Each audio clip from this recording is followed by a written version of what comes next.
œuf maillot, le podcast Native qui vous met l'eau à la bouche.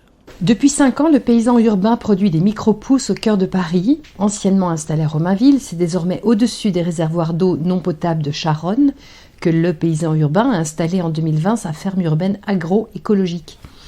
Rencontre avec Gérard Munier, cofondateur du Paysan Urbain, et Anaïde de Dieuleveux, responsable d'exploitation chez Paysan Urbain.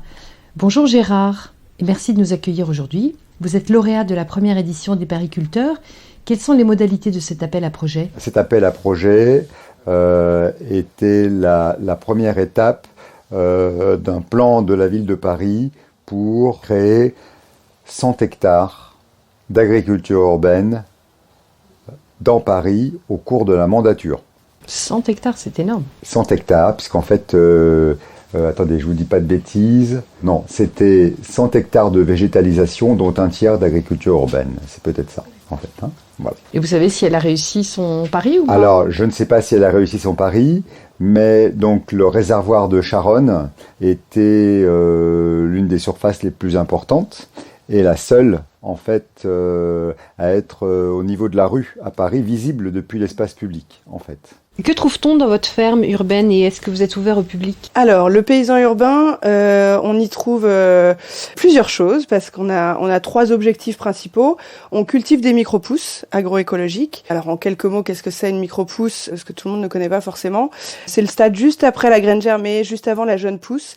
Ce sont les cotylédons d'une plante, les 2 premières feuilles, qui vont ensuite, quand la plante va grandir, elle va se développer au milieu de ces cotylédons et les cotylédons vont tomber. Ils auront fait leur job de démarrer la plante et de lancer tout ça. Et nous, c'est ce qu'on cultive. Et pourquoi on cultive ça ? Parce que c'est très puissant en goût. C'est une micro-pousse de moutarde, ça pique, de radis. C'est 2 petites feuilles qui payent pas de mine, mais elles ont le goût de radis. Enfin voilà, il y a une vingtaine de variétés qu'on fait. Et en plus, c'est très nutritif. Ça a beaucoup d'avantages au niveau de la nutrition, vitamines, sels minéraux, etc. On est ouvert au public pour des bénévoles. On a quasiment tous les jours de la semaine, sauf le jeudi, mais il y a des bénévoles qui viennent nous aider, travailler au jardin, sur le chantier, apprendre. Là, on commence à avoir une bonne petite communauté qui s'entend bien, qui se connaît, enfin, c'est très chouette. Et tous les samedis, on est ouvert au public entre 11h et 17h pour venir visiter le site, en apprendre un petit peu plus sur les micro-pousses, sur nos activités. Et ils peuvent également acheter des micro-pousses, des pots de micro-pousses le samedi, mais aussi pour l'achat de micro-pousses, c'est possible aussi du lundi au vendredi entre 10h et 16h. On ne fait pas visiter en semaine, mais on peut venir acheter les micro-pousses. Et grande nouveauté, on va bientôt, là, au printemps, produire des fleurs comestibles et des aromates. Donc ce sera aussi possible. La démarche du paysan urbain est de produire bio, de distribuer localement en circuit court. Pourquoi ce choix de micro-pousses ?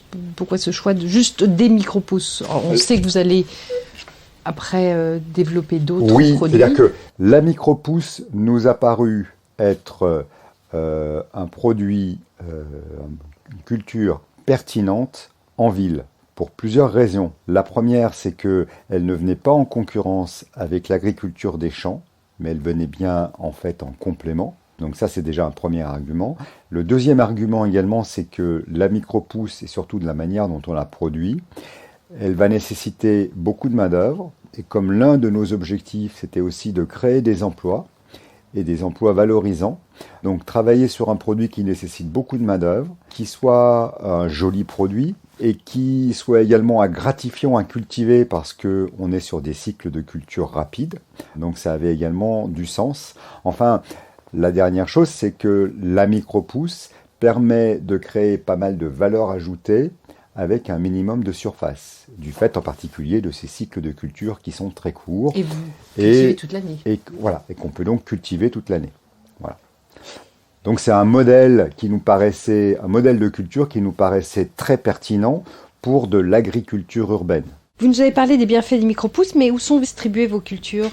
Alors, on est distribué, on a différents canaux de distribution via des professionnels ou des particuliers. Concernant les professionnels, on est distribué chez des grossistes et des restaurateurs. Un peu moins en ce moment, forcément. Aussi dans des épiceries, par exemple, Tout Bon, au coin de la rue. En ce moment, on est aussi au Bon Marché, en épicerie, à qui d'autre ? Cos, enfin voilà, des épiceries. Des circuits courts, type La Ruche qui dit oui, Quel Bon Goût, Locavor, et en vente directe pour les particuliers. Vous œuvrez pour la sensibilisation du public aux enjeux de l'agriculture durable et à ceux de l'alimentation de qualité. Quelles actions vous avez mis en place ? Alors ça, c'est l'objectif de cette année, parce que du coup, on s'est installé sur ce terrain parisien l'année dernière. En 2020, l'objectif, c'était vraiment d'asseoir la production de micro-pousses et de continuer à produire notre production commerciale, on va dire.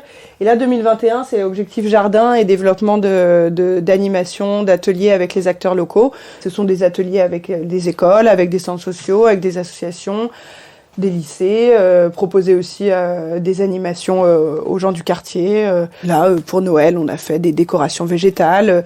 Là, il y a eu des ateliers bouturage, il va y avoir des ateliers semis. On essaye d'adapter suivant les saisons et les envies des habitants. Vous avez également pour objectif de créer de l'emploi en insertion. Comment ça s'est mis en place ? Alors ça a été mis en place dès le début. Ça fait partie des objectifs du paysan urbain, l'insertion. Vous mettez ça en place avec Pôle emploi ? C'est via la Direct. En fait, c'est des services de l'État il faut déposer un dossier pour devenir un chantier d'insertion par l'activité économique. Il y a aussi les entreprises d'insertion, il y a différentes formes de structures d'insertion.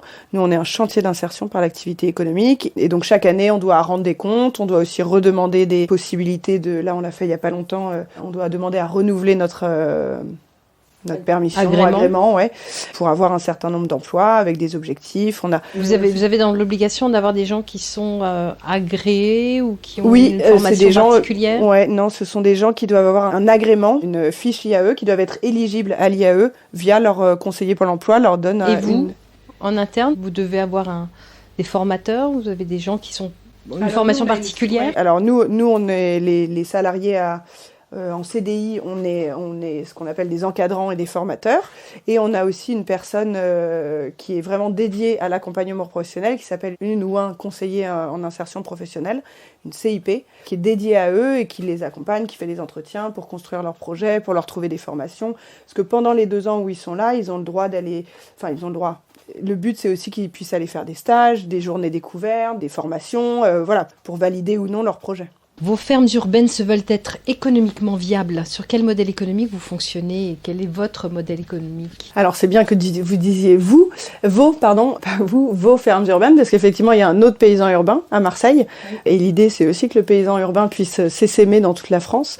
On est un modèle qui peut être reproduit ailleurs. Il est plus ancien, celui de Marseille. Non, justement c'est le fondateur historique, on va dire, l'autre cofondateur qui est parti à Marseille il y a 2 ans maintenant.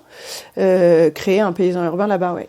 Et votre modèle économique ? Alors du coup, dans les grandes lignes, effectivement, donc on a un chiffre d'affaires lié à la production de micro-pousses, à la vente de nos micro-pousses, qui est voué, et surtout depuis notre installation à Paris, on le sent bien, ça nous permet de mieux marcher, quoi. La production augmente.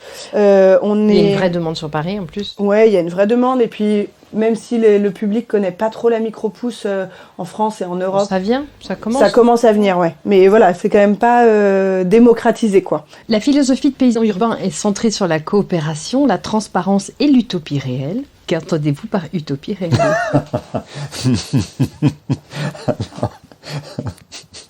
Parce que c'est pas vous. Non, c'est pas moi. Et je dirais que c'est un oxymore. C'était un joli oxymore, l'utopie réelle, puisque par définition, une utopie est irréelle. C'est ça. Voilà. C'était notre question.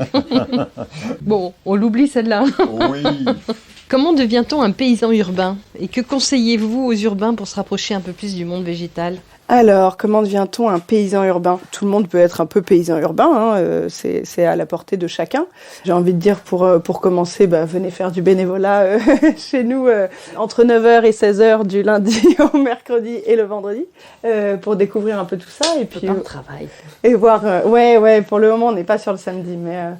Et voir un peu si vous avez des affinités avec la terre, mais c'est vraiment à la portée de tout le monde. Après, en termes de personnes ici, aucun n'est agriculteur, on a un diplôme réel, on va dire, d'agriculteur. On a des parcours assez différents, ce sont des reconversions, on a des formations en horticulture ou en agriculture urbaine, pour ma part. Enfin, des formations diverses et variées, quoi. Et c'est l'expérience, le bon sens, l'amour de la nature, on se forme continuellement. Donc, Et vous avez en projet de développer d'autres modèles sur Paris ?